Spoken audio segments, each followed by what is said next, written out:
The phone rang at 2:47 in the morning, piercing through the quiet hum of the veterinary clinic's fluorescent lights, and Chen grabbed it on the second ring, while simultaneously steadying a nervous tabby cat on the examination table. "Riverside Emergency Veterinary Clinic, this is Maya speaking," she said, wedging the phone between her shoulder and ear as she gently stroked the cat's head. The owner, a college student with tear-streaked cheeks, watched anxiously from across the room. "I need help." The voice on the other end was deep, strained with worry. "My dog, he's not breathing right. I don't know what to do." Maya's training kicked in immediately. "Okay, stay calm. Tell me what's happening. What kind of dog do you have?" "German Shepherd. He's 7 years old. He was fine earlier, but now he's making this wheezing sound and his gums look pale." "Is he conscious?" Maya asked, her mind already running through possibilities. "Yes, but barely. He's lying on his side. You need to bring him in right away. Can you get here within 10 minutes? "I'm already in my car. I'll be there in 5. Maya hung up and turned to the college student. "Your cat is going to be fine. It's just an upper respiratory infection. I'm going to give you some antibiotics and you'll need to bring her back in a week." She moved quickly, filling out the prescription and explaining the dosage while her mind was already preparing for the emergency case about to walk through the door. The student left just as headlights swept across the parking lot.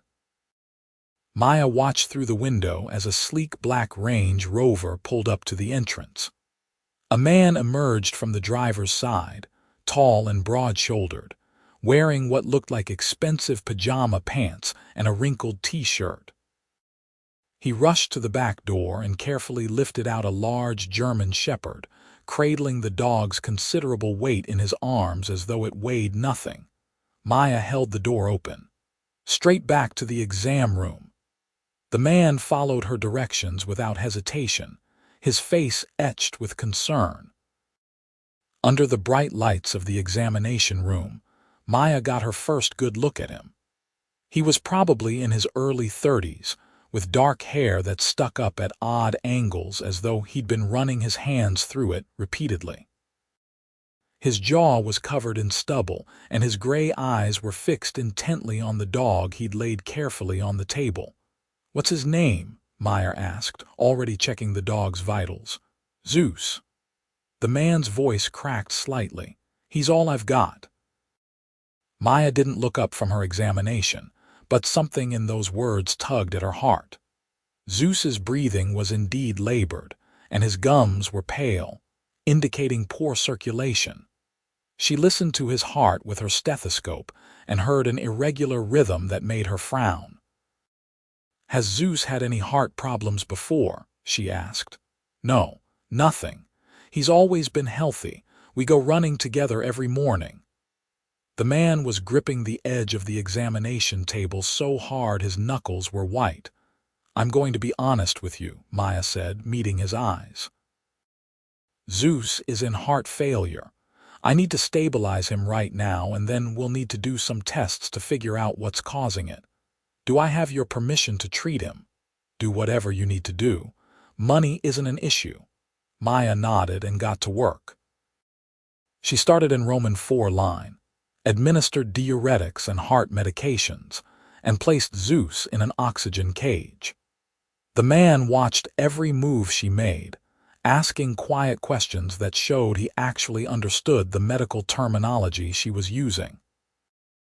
It wasn't often that pet owners grasped the complexity of veterinary medicine. "You can wait in the lobby," Maya said gently. "This is going to take a while. I'm staying here." His tone left no room for argument. Maya shrugged. She'd had plenty of devoted pet owners camp out in her exam rooms over the years. "Suit yourself. There's coffee in the break room if you want it. Down the hall, second door on the left." "I'm fine." For the next hour, Maya monitored Zeus closely, adjusting his medications as needed. The dog's breathing gradually improved, and some color returned to his gums. The man never left his position by the oxygen cage, speaking softly to Zeus through the clear panels. "He's responding well," Maya said, making notes in the chart. "I think we're out of immediate danger, but he needs to stay here for monitoring. I'll need to do an echocardiogram in the morning to see what's going on with his heart." The man finally looked up at her, and Maya was struck by the raw relief in his expression. "Thank you. I thought I was going to lose him. He's not out of the woods yet, but he's stable."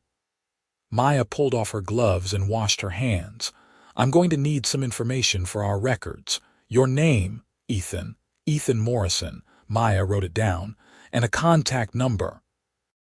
He rattled off a number which she added to the chart. "You can go home and get some rest. We'll call you if anything changes." "I'd rather stay." Maya studied him for a moment. She'd seen this kind of devotion before, but there was something different about this man. The way he looked at Zeus wasn't just love. It was a kind of fierce protectiveness that spoke of deep loneliness. "Visiting hours don't technically start until 7, but I'm here all night. You can sit with him until my shift ends at 6 if you want." "I appreciate that." Maya had other tasks to attend to, but she found herself checking on Zeus and his owner more frequently than strictly necessary. Around 4 in the morning, she brought Ethan a cup of coffee without asking if he wanted it. He accepted it with a grateful nod. "You're good at what you do," he said quietly.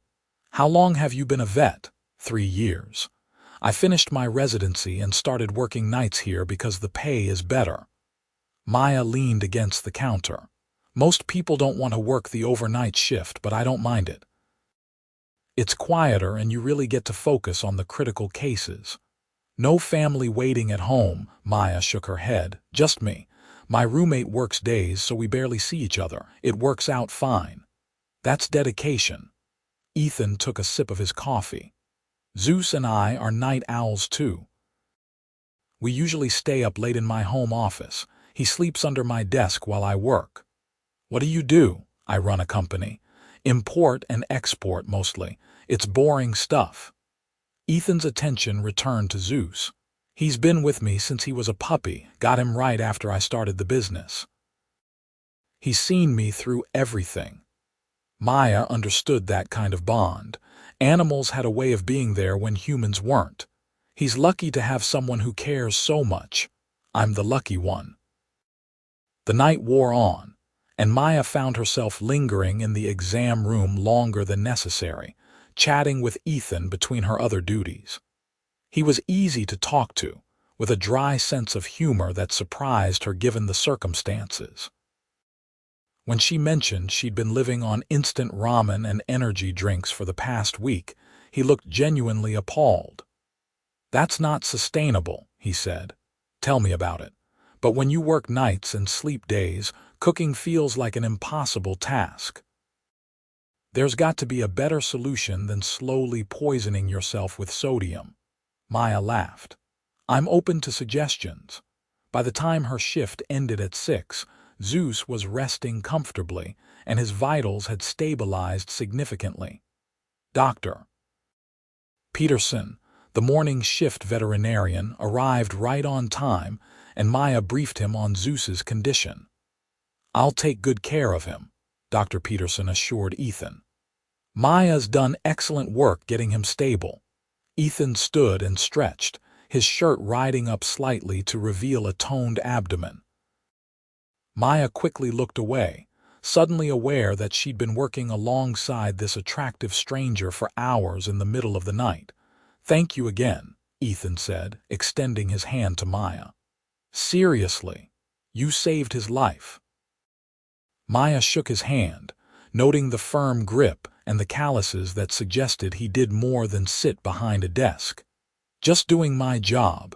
Make sure you follow up with Dr. Peterson about that echocardiogram." "I will." Maya gathered her things and headed out to her beat-up Honda Civic, exhaustion finally catching up with her. As she drove home through the early morning streets, she found herself thinking about Ethan Morrison and his devoted love for his dog. There was something about him that lingered in her mind, though she couldn't quite put her finger on what it was. She slept through most of the day, waking up around 3 in the afternoon to her phone buzzing with a text from her roommate, Jennifer. Working late tonight. There's leftover pizza in the fridge if you want it. Maya groaned and rolled out of bed.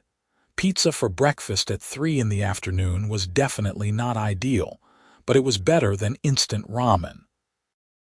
She ate while scrolling through her phone, then spent a few hours catching up on laundry and cleaning before getting ready for another night shift. The clinic was quiet when she arrived at 9. Her coworker, Lisa, was just finishing up the evening shift and looked relieved to see her. "Quiet night so far," Lisa said, handing over the charts. "Just routine stuff. Oh, and that guy from last night called, the one with the German Shepherd. He wanted to know when you'd be in." Maya's heart did a strange little flip. "Did he say why? Something about wanting to thank you properly?" "He sounded pretty insistent." Lisa grinned. "He was hot, wasn't he? I saw him this morning when he picked up Zeus. Very tall, very handsome, very obviously into you. Don't be ridiculous. His dog almost died. He's just grateful." Sure." Lisa grabbed her coat. "Well, if Mr. Tall, dark, and grateful shows up again, try not to fall over yourself being professional." "Get out of here," Maya said, but she was smiling. Lisa left, and Maya settled into her routine. She checked on the overnight patients, updated charts, and returned a few phone calls. Around 11, the front door chimed, and she looked up to see Ethan walking and carrying 2 large bags that smelled absolutely incredible. "Please tell me you haven't eaten dinner yet," he said by way of greeting. Maya blinked. "What?" "I felt bad about you living on instant ramen, so I brought food. Real food." He held up the bags. "From Chen's garden. I figured with a last name like Chen you might appreciate good Chinese food." Maya was speechless for a moment. "You didn't have to do that." "I know, I wanted to." Ethan set the bags on the reception desk. "Is there somewhere we can eat? I promise I'm not a creep. I just wanted to say thank you, and you mentioned working nights means you don't eat properly, so I thought I'd kill 2 birds with 1 stone." There was something so earnest about his expression that Maya found herself nodding. "The break room. Come on." They unpacked the bags together, revealing an impressive spread of kung pao chicken, beef with broccoli, vegetable lo mein, spring rolls, and white rice. Maya's mouth watered. "This is way too much food for 2 people," she said. "I wasn't sure what you liked, so I got a variety. Whatever we don't eat, you can keep for later." They sat down across from each other at the small break room table, and Maya dug in enthusiastically. The food was amazing, infinitely better than anything she'd eaten in weeks. "How's Zeus?" she asked between bites. "Much better. Dr. Peterson did the echocardiogram this morning. Turns out Zeus has dilated cardiomyopathy, but they caught it early thanks to you. He's on medications now, and the prognosis is good if we manage it carefully." Relief flooded through Maya. "That's wonderful news. I'm so glad." "Me too." Ethan reached for a spring roll. "So tell me, how does someone end up working night shifts at a veterinary clinic?" "That can't have been the dream when you were in vet school." Maya laughed. "No, definitely not. But student loans are real and night shifts pay better. Plus, like I said, I actually enjoy the work. You get to really focus on critical care without the chaos of day appointments." "How much longer do you plan to do it?" "I don't know. Maybe another year or 2. I'd like to open my own practice eventually, but that takes capital I don't have yet." Ethan nodded thoughtfully. "What kind of practice? Small animals, probably." "Maybe with a focus on rescue animals and low-income pet owners. I grew up without much money, and I remember how hard it was when our family dog got sick. We almost had to put her down because we couldn't afford the surgery." Maya's voice softened. "A local vet ended up doing it for free." That's why I became a veterinarian. That's a good reason. Ethan's gray eyes were warm. The world needs more people who actually care about what they do. They talked for over an hour, the conversation flowing easily from topic to topic. Maya learned that Ethan had built his import-export business from nothing, starting in his early 20s with a single shipping container and a lot of determination. He was 33 now, and his company had grown beyond what he'd ever imagined. It's successful, but it's also consuming, he admitted. I work all the time. Zeus is really the only thing that forces me to take breaks and remember there's a world outside of spreadsheets and logistics. No girlfriend to remind you, Maya asked, then immediately regretted the question. Sorry, that's too personal. No, it's fine. And no, no girlfriend, haven't had time for dating in years. Ethan met her eyes. What about you? Same boat. Between vet school and work, I haven't exactly had a thriving social life. The clinic phone rang, interrupting the moment. Maya excused herself to answer it, dealing with a concerned pet owner whose cat had eaten something suspicious. By the time she finished the call and returned to the break room, Ethan had cleaned up their dinner and was packing the leftovers into the refrigerator. I should let you get back to work, he said, but I'm really glad I came by. This was nice. It was, Maya agreed and meant it. Thank you for the food and for the company. Maybe I could do it again sometime. Bring you dinner, I mean. Maya hesitated. She didn't usually mix her personal life with work, and getting involved with a client was probably a bad idea. But there was something about Ethan that made her want to say yes. I'd like that, she said finally. Ethan's face broke into a genuine smile that transformed his serious features. Good. I'll call you. After he left, Maya found herself smiling for no reason as she went about her work. Lisa had been right. There was definitely something there. But she pushed the thought aside, focusing on her patients and trying not to check her phone every 5 minutes. Ethan didn't call the next day or the day after that. Maya told herself she wasn't disappointed. He was probably busy with work and taking care of Zeus. It didn't mean anything. On her third night shift after their dinner, the phone rang at 1 in the morning. Riverside Emergency Veterinary Clinic, this is Maya speaking. Hi, it's Ethan Morrison with Zeus. Maya's heart skipped. Is everything okay? Is Zeus all right? Zeus is fine. Great, actually. The medications are working perfectly. There was a pause. I'm calling because I wanted to ask you something, and I figured calling the clinic was the most direct way to reach you since I don't actually have your personal number. Oh. Maya felt foolish for not exchanging numbers. What did you want to ask? Are you free tomorrow? Well, today, technically, since it's after midnight. After your shift ends, I am, Maya said, her pulse quickening. Would you want to get breakfast with me? There's a great diner that opens at 6. They make incredible pancakes. Maya grinned. I love pancakes. Is that a yes? That's a yes. They met at the Sunrise Diner at 6:30 after Maya's shift ended. She'd changed out of her scrubs into jeans and a sweater, and she'd actually put on makeup for the first time in weeks.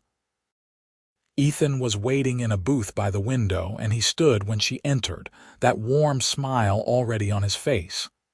You look beautiful, he said. I look exhausted, Maya corrected, sliding into the booth. But thank you. Beautiful and exhausted aren't mutually exclusive. They ordered coffee and pancakes, and Maya found herself relaxing into the conversation just as easily as she had in the clinic break room.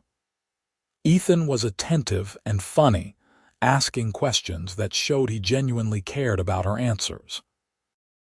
He told her stories about Zeus's puppy antics and the early days of his business, making her laugh until her sides hurt. So what exactly does your company import and export?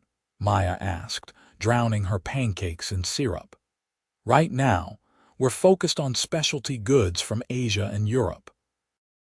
Textiles, ceramics, some electronics.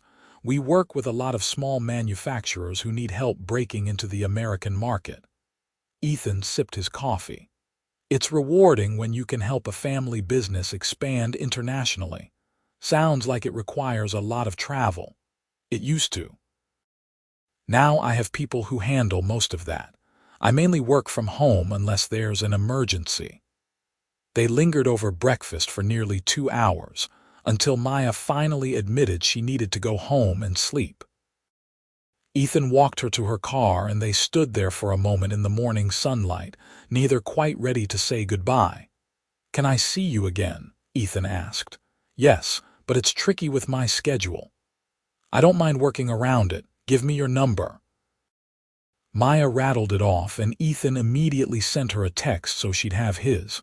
"There. Now I can properly ask you out instead of calling your workplace like a stalker." Maya laughed. "You're not a stalker. You're persistent. There's a difference. I'll take that as a compliment." Over the next few weeks, Maya and Ethan fell into a pattern. He'd bring her dinner during her night shifts, and they'd eat together in the break room, talking for hours. On her nights off, they'd meet for late dinners or early breakfasts, depending on when their schedules aligned. Ethan introduced her to Zeus, who was doing wonderfully on his medications, and Maya fell in love with the gentle giant almost as much as she was falling for his owner, because she was falling for Ethan. It was impossible not to. He was thoughtful and generous, remembering small details she mentioned in passing and surprising her with her favorite tea or a book she'd wanted to read. He made her laugh and challenged her intellectually, and when he looked at her, she felt like the most important person in the world. One night, about a month after they'd first met, Ethan showed up at the clinic with dinner as usual, but he seemed distracted. Maya noticed him checking his phone repeatedly during their meal. "Everything okay?" she asked. "Yeah, sorry, just some work stuff." Ethan put his phone away. "There's actually something I wanted to talk to you about." Maya's stomach flipped nervously. "Okay. I've really enjoyed spending time with you these past few weeks, more than I've enjoyed anything in a long time." Ethan reached across the table and took her hand. "I know we've been taking things slow and I respect that, but I need to know if you feel the same way. Because I'm falling for you, Maya, and if there's a chance you feel the same, I want to do this properly." Maya's breath caught. "Do what properly? Date you? Be your boyfriend?" "Whatever label you want to use, I just want us to be together. Actually together, not just grabbing meals between your shifts." "I feel the same way," Maya said softly. "I've been trying not to rush things, but yes, I want that too." Ethan's relieved smile was everything. He lifted her hand to his lips and kissed her knuckles gently. "Good. Because I was starting to worry, I was the only one feeling like a teenager with a crush." They made it official that night, and Maya felt like she was walking on air for the rest of her shift. When she got home the next morning, Jennifer took one look at her face and squealed, "You're dating him. The hot guy with the dog. His name is Ethan, and yes, we're dating." "I knew it. Tell me everything." Maya gave Jennifer the edited version, leaving out just how intense her feelings for Ethan had become in such a short time. It felt too new, too precious to fully share yet. But she couldn't stop smiling. Dating Ethan was wonderful. He was romantic without being overwhelming, planning thoughtful dates that accommodated her unusual schedule. He surprised her with homemade lunches before her shifts, and he never complained about the strange hours or the fact that she sometimes smelled like antiseptic and dog fur. 2 months into their relationship, Ethan invited Maya to his house for the first time. She'd expected something nice, given that he owned his own business, but she wasn't prepared for the stunning modern mansion tucked into the hills outside the city. The circular driveway featured a fountain, and the house itself was all glass and clean lines, with a view of the valley that took her breath away. "Holy shit," Maya said, staring up at the building. You live here. Ethan looked almost embarrassed. I know it's a lot. I bought it a few years ago as an investment, but it's grown on me. An investment? Maya laughed shakily. Ethan, this place is massive. How much does an import-export business actually make? Can we go inside? I'll explain everything, I promise. Zeus greeted them at the door, tail wagging enthusiastically. Maya bent to pet him, using the moment to collect herself. She followed Ethan through the soaring entryway into an open-concept living space that looked like something out of an architecture magazine. Everything was expensive and tasteful, from the leather furniture to the original artwork on the walls. Sit down, Ethan said, gesturing to the couch. Can I get you something to drink? Just water. Maya's mind was reeling, and an explanation would be great. Ethan returned with 2 glasses of water and sat beside her, his expression serious. I haven't been completely honest with you about my business. Not dishonest exactly, but I've definitely downplayed things. How downplayed are we talking? My company, Morrison International, is one of the largest import-export firms in the country. We handle billions of dollars in trade annually. Ethan ran a hand through his hair. I'm not just comfortable, Maya, I'm wealthy. Very wealthy. Maya set down her water glass carefully. Define very wealthy. Net worth somewhere north of $300 million. The number hit her like a physical blow. 300 million. I know it's a lot to process. I should have told you sooner, but I liked that you didn't know. You treated me like a normal person, not like a bank account or a networking opportunity. Ethan's gray eyes were earnest. Every other woman I've dated has either been after my money or intimidated by it. With you, I got to just be Ethan, the guy who was terrified his dog might die. Maya stood up, needing to move. She walked to the floor-to-ceiling windows and stared out at the view. This is insane. I've been working night shifts to pay off student loans while you've been sitting on hundreds of millions of dollars. I never pretended to be something I'm not, Ethan said quietly. I just didn't advertise it. There's a difference between not advertising and actively hiding it. You're right, I'm sorry. Maya turned to face him. Are there other things you haven't told me? No. Everything else has been completely honest. My feelings for you, my past, all of it. The money is the only thing I kept to myself. She studied his face, looking for signs of deception and finding none. Ethan looked worried, almost scared, and she realized he was genuinely afraid she'd walk away. I need some time to think about this, Maya said finally. Of course, take all the time you need. Ethan stood. Can I at least drive you home? I have my car, right? Of course. The drive home was a blur. Maya's mind was spinning with the revelation. $300 million. That wasn't just wealthy. That was stratospherically rich. And Ethan had been coming to her workplace, bringing her Chinese takeout and acting like a regular guy, when he could probably buy the entire veterinary clinic without noticing the dent in his bank account. But as the initial shock wore off, Maya had to admit he'd never actually lied to her. He'd said he ran an import-export business, which was true. He just failed to mention the scale of it, and more importantly, nothing about his personality had been fake. The man she'd fallen for was still the same person, just with a much larger house and bank account than she'd realized. Jennifer found her sitting on the couch, staring at nothing.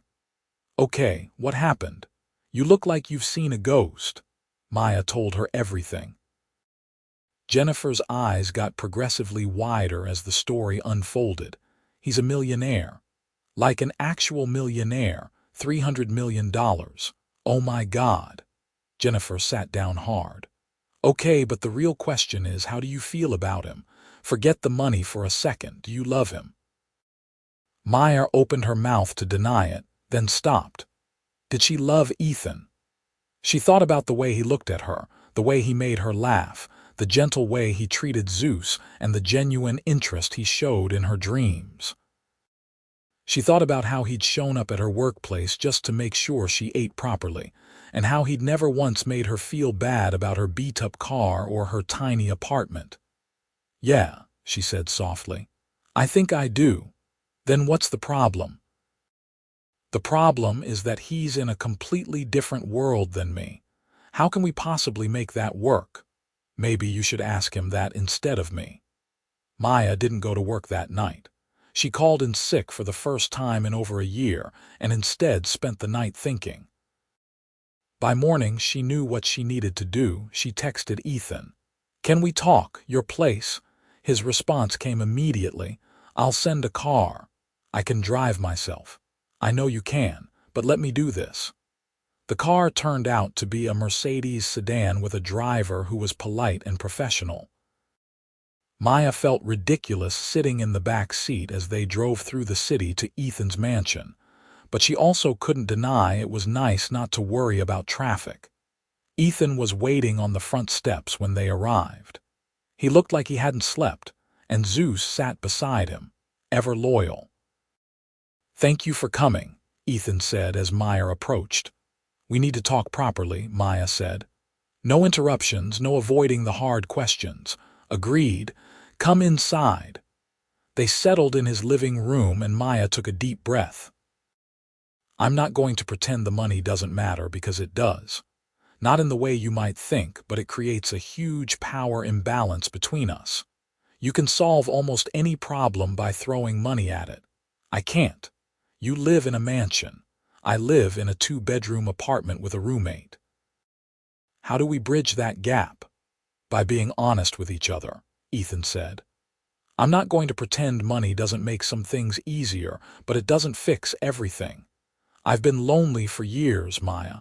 I've had plenty of money and nothing meaningful to spend it on.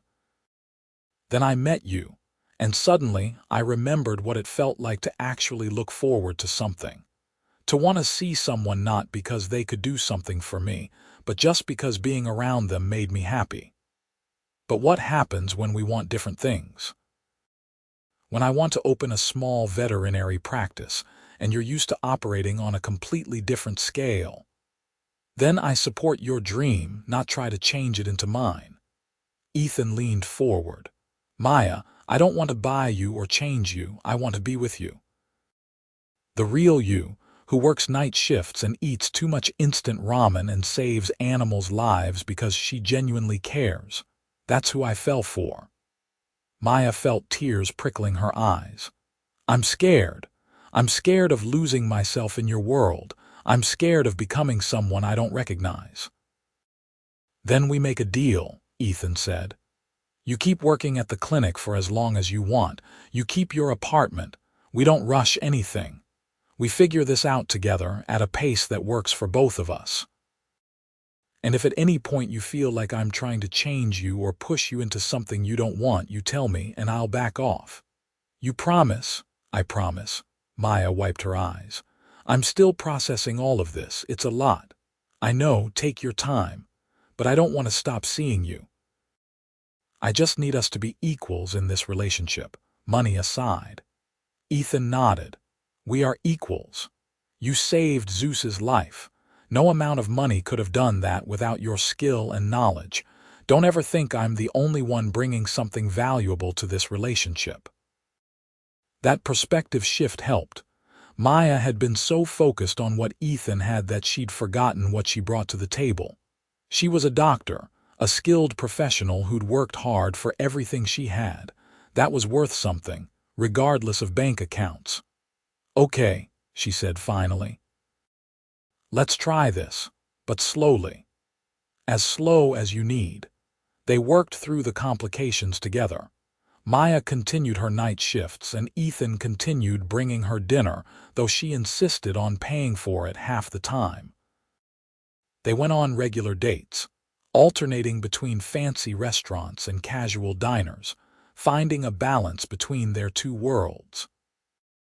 Ethan took her to a charity gala for an animal rescue organization, and Maya wore a dress he'd bought her after she'd admitted She didn't own anything appropriate for such an event.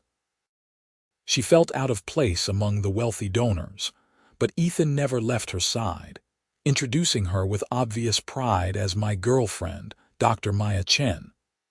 In return, Maya brought Ethan to a casual happy hour with her coworkers from the clinic. He fit in seamlessly, chatting about sports and trading dog stories with the vet techs. Lisa pulled Maya aside in the bathroom and hissed, "You didn't tell me your boyfriend was that Ethan Morrison. He's on the Forbes list." "It's not important," Maya said. "Not important.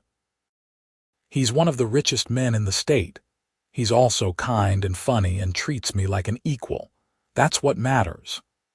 As spring turned to summer, Maya found her rhythm. She'd been so worried about Ethan's money changing things, but their relationship remained fundamentally the same. They still talked for hours, still laughed at stupid jokes, still supported each other's goals and dreams. Ethan started coming to the clinic more regularly, not just to bring Maya dinner, but to volunteer. He'd walk the overnight boarding dogs and help clean kennels, work he absolutely didn't have to do but chose to anyway. The other staff members loved him, and Maya loved watching him interact with the animals with such gentle patience.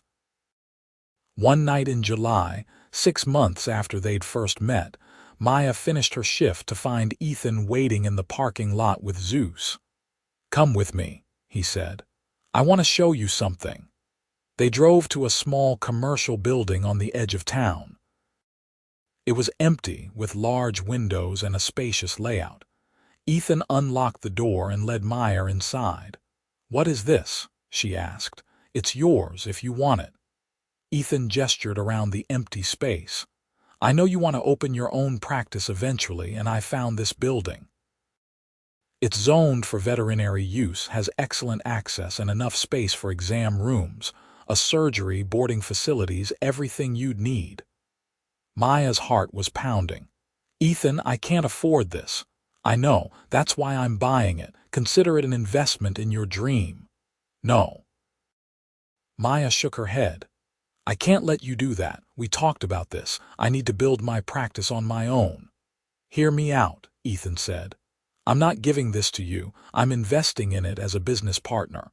You'd own 51%, maintaining majority control. I'd own 49%. You make all the medical decisions, all the hiring decisions, everything that matters. I just provide the capital and handle the business logistics." Maya walked through the space, her mind racing. It was perfect. The location was ideal, the layout was exactly what she'd envisioned. And Ethan's offer was surprisingly fair. She'd still be in control, still building something that was fundamentally hers. "Why would you do this?" she asked. "Because I believe in you. Because I've watched you work and I know you're brilliant at what you do. And because I want to support your dreams, not bankroll them." Ethan came to stand beside her. "This is an investment I'd make even if we weren't dating.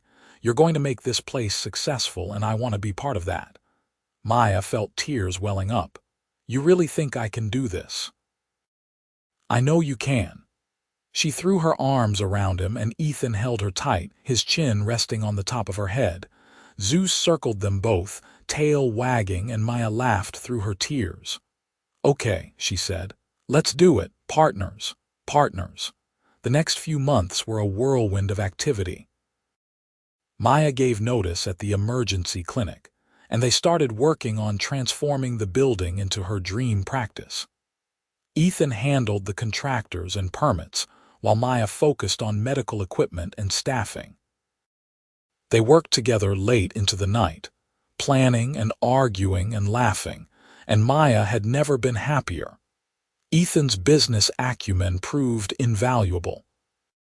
He negotiated better deals with suppliers than Maya could have managed alone, and his connections helped her get the practice up and running faster than she'd dreamed possible. But true to his word, he never overstepped. Every major decision was hers to make. They opened Riverside Veterinary Care in October. 8 months after Zeus's emergency had brought them together.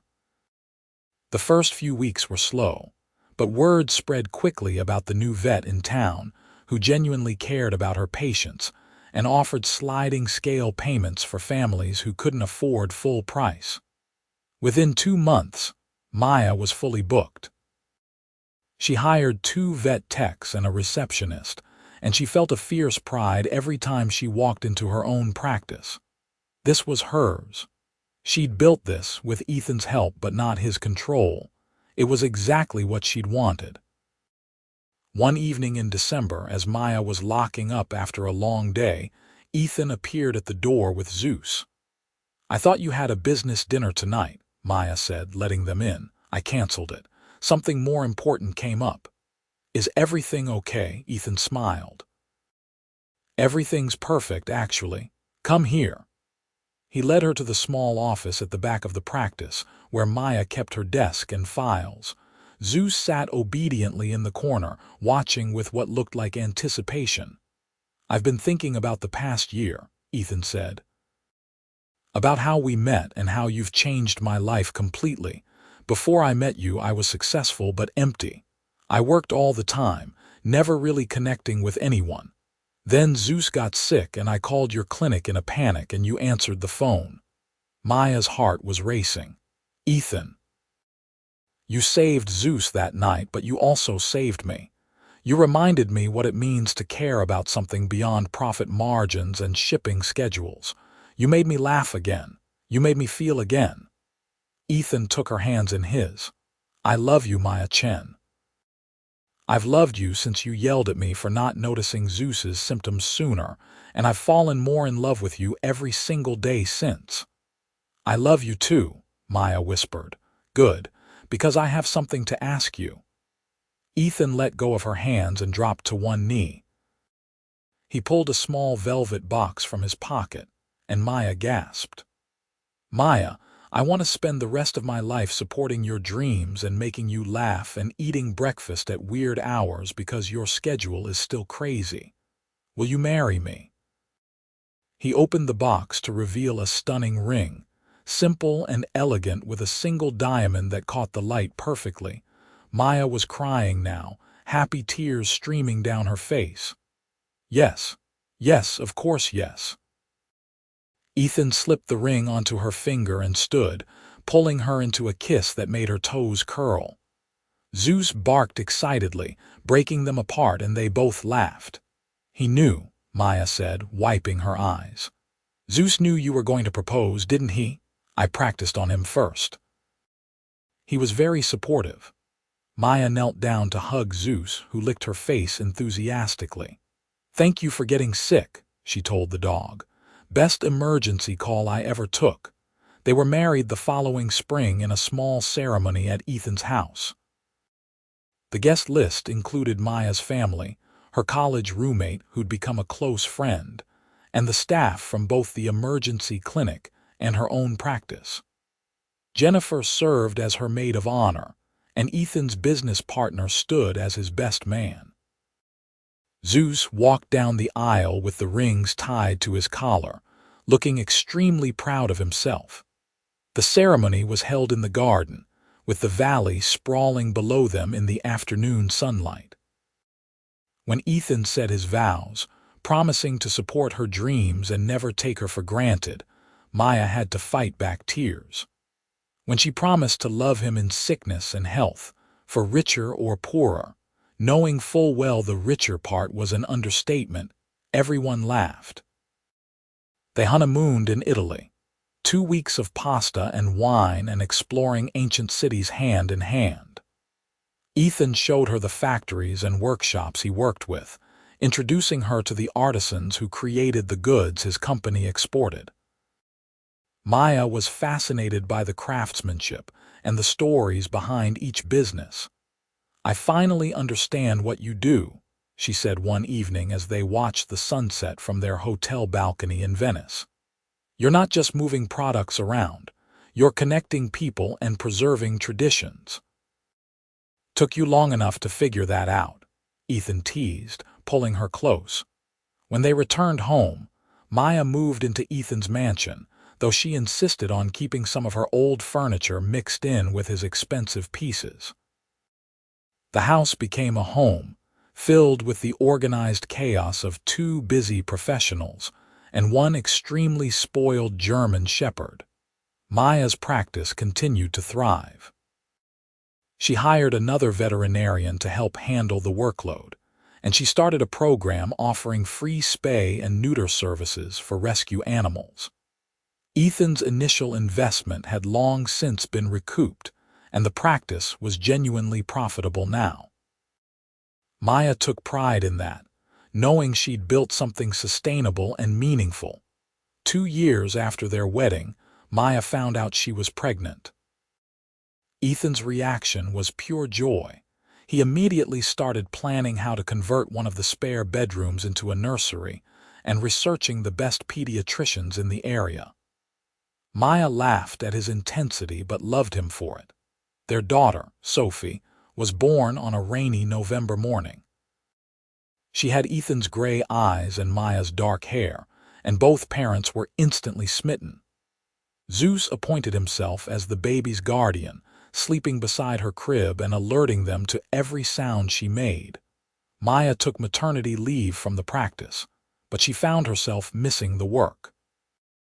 Ethan suggested she cut back to part-time, focusing on the cases she found most interesting and letting her associate handle the routine appointments.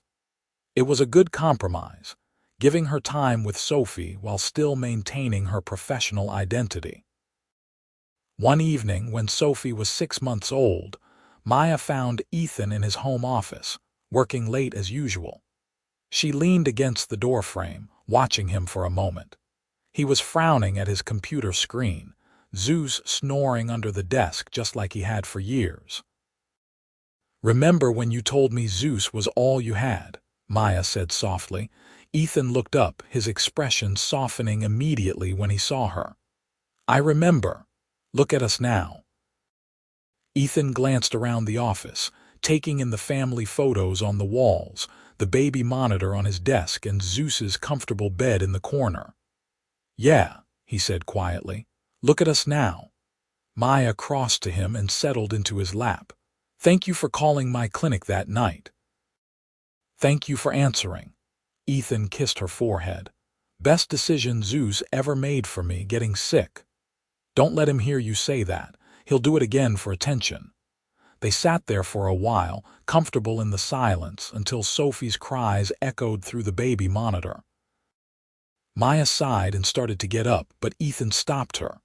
"I'll get her. You've been with her all day." Maya watched him leave.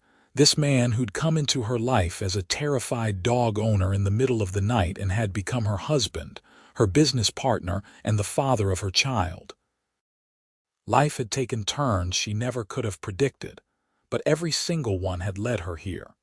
3 years later, their son Jack was born, and the mansion that had once seemed too large and empty was now filled with the sounds of children playing and Zeus barking and life happening at full volume. Maya expanded her veterinary practice again, adding a second location across town with another associate vet. Ethan scaled back his work responsibilities, promoting trusted employees to handle more of the day-to-day operations so he could spend more time with his family. They fell into a comfortable rhythm, balancing work and parenthood, and their relationship with the ease of two people who genuinely liked each other as much as they loved each other.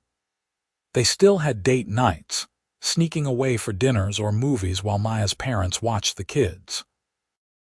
They still talked for hours, debating everything from philosophy to the best way to train a puppy.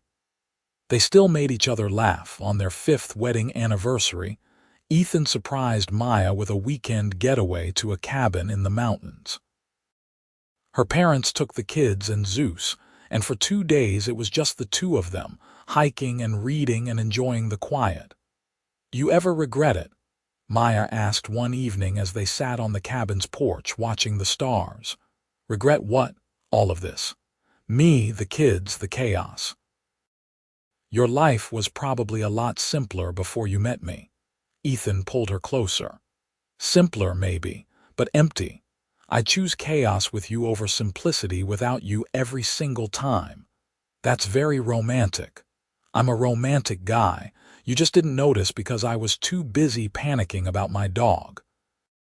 Maya laughed, the sound carrying into the mountain night. I noticed. Eventually. As the years passed, Maya's practice became one of the most respected in the region. She trained new veterinarians, published articles in professional journals, and served on the board of several animal welfare organizations.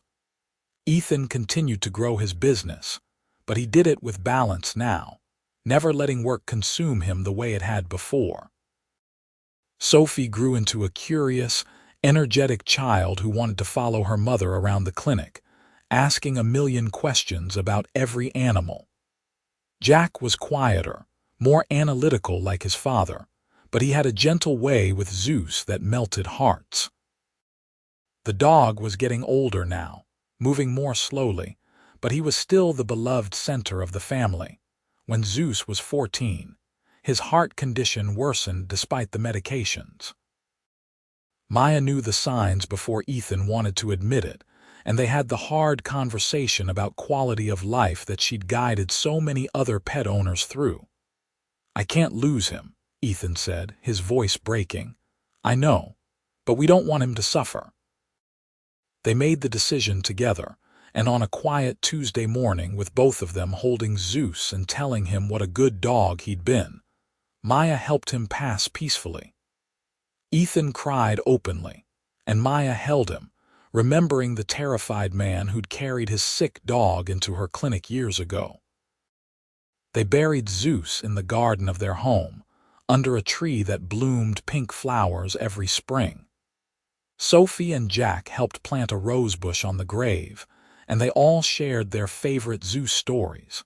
It was heartbreaking and beautiful, and Maya was grateful they'd had so many good years with him. A few months later, Ethan surprised the family by bringing home a German shepherd puppy.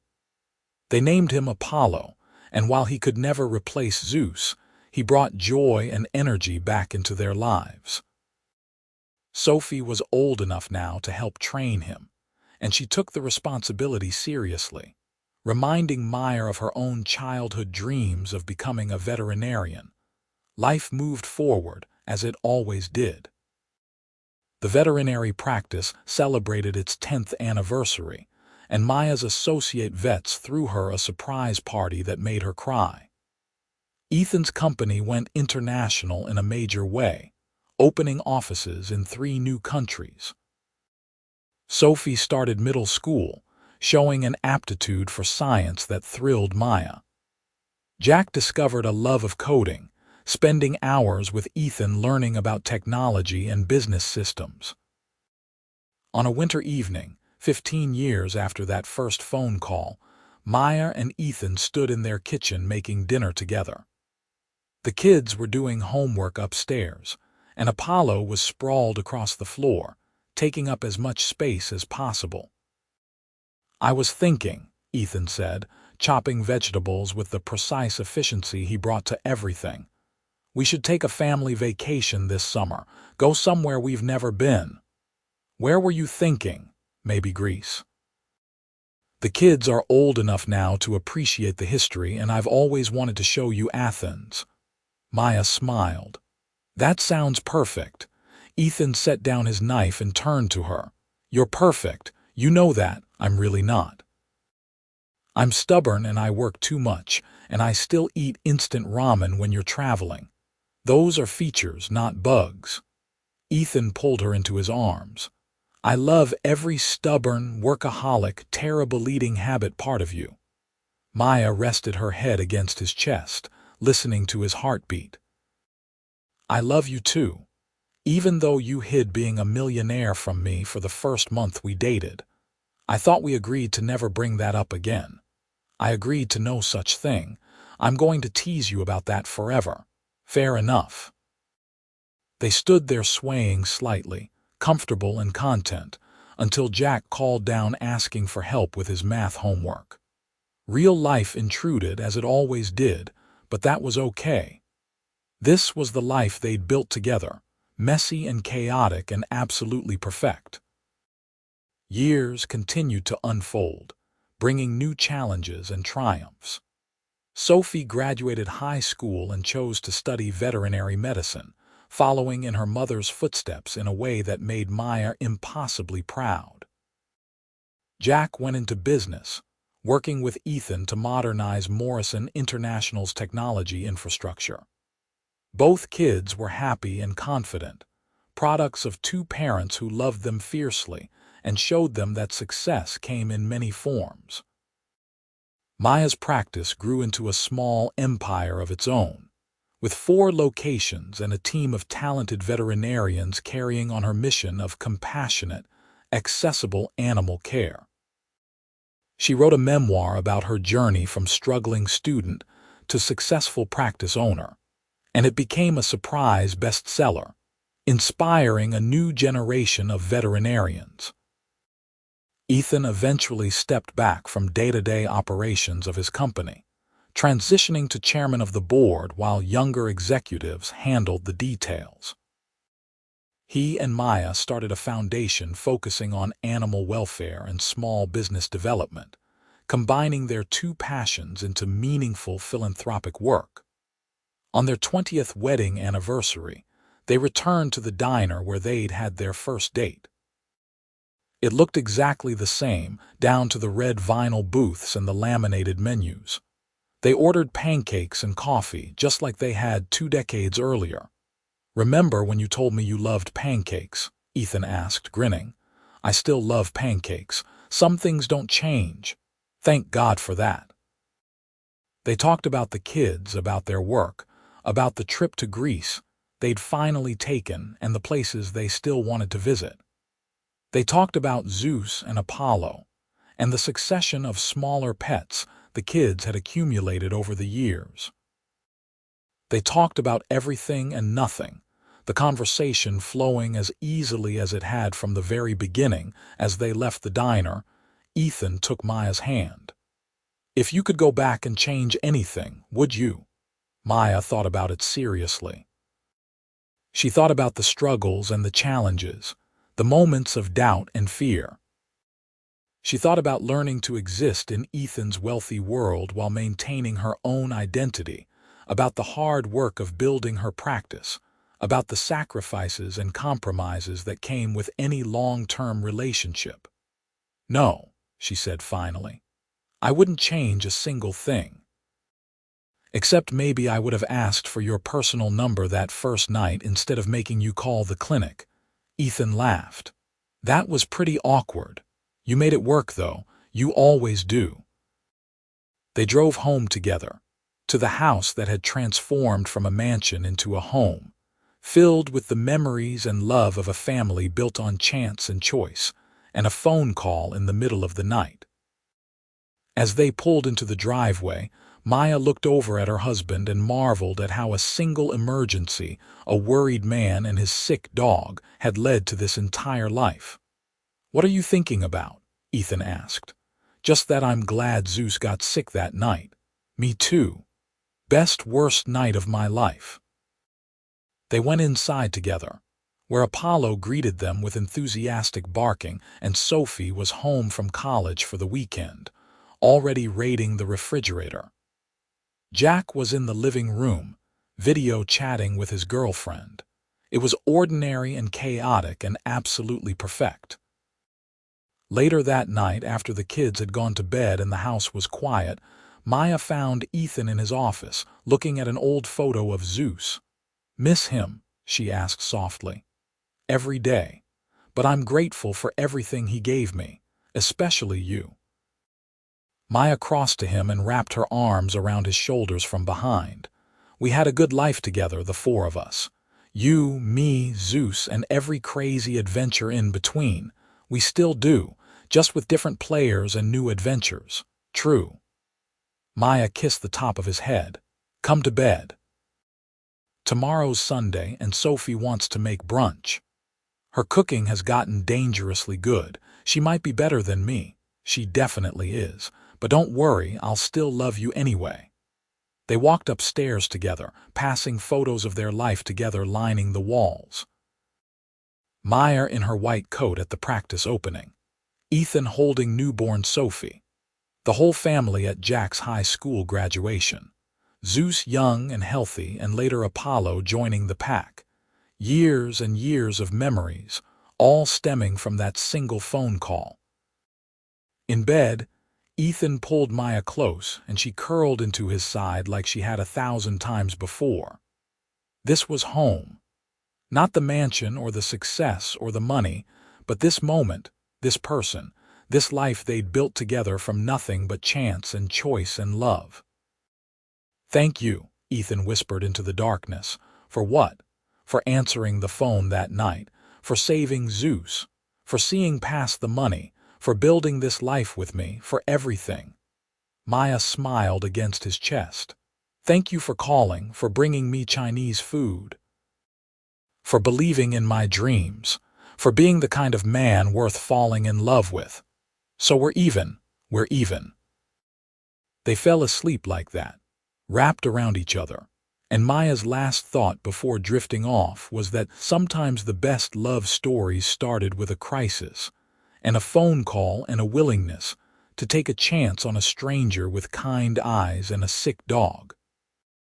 Everything else was just details, playing out exactly as they were always meant to. The moonlight streamed through the windows, illuminating the room where they slept, and in the garden below, the rosebush on Zeus's grave swayed gently in the night breeze, standing guard over the family he'd helped create with one perfectly timed emergency and one very grateful phone call.